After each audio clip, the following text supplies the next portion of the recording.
હાલ અત્યારે ગણેશોત્સવ ચાલી રહ્યો છે। અલગ અલગ જગ્યા પર સત્યનારાયણ ભગવાનની કથા અને સુંદરકાંડ થઈ રહ્યા છે। વાડી હનુમાનપોળ યુવક મંડળમાં પણ સુંદરકાંડનું આયોજન કરવામાં આવ્યું છે। સુંદરકાંડમાં સુમધુર કંઠ અને એ જ સુમધુર કંઠ એટલે રીધમ કુમારના મધુર કંઠે જ અહીંયા સુંદરકાંડનો પાઠ કરવામાં આવ્યો છે। અનેક ભક્તો પણ ઉપસ્થિત રહ્યા છે અને સુંદરકાંડનો પાઠનો જે લાહવો છે તે લીધો છે। આપ સૌને જય સિયારામ।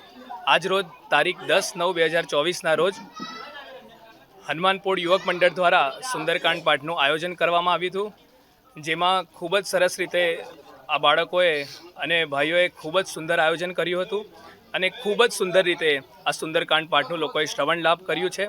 અને આ હનુમાનપોળ યુવક મંડળ આવીને આવી ભક્તિ કરતી રહે, બસ એવા શ્રી હનુમાનજી મહારાજના ચરણોમાં પ્રાર્થના। અને ખૂબ જ સુંદર આપ જોઈ રહ્યા છો, ગણપતિ મહારાજની પણ મૂર્તિ છે, તો ખૂબ જ ગજાનંદ ગણપતિ મહારાજના ચરણોમાં બસ એટલી જ પ્રાર્થના કે આવીને આવી ભક્તિ અને દર વર્ષે આવો ને આવો સુંદરકાંડ પાઠ થતો રહે, બસ એવી જ દાદાના ચરણોમાં પ્રાર્થના। સૌને જય સિયારામ।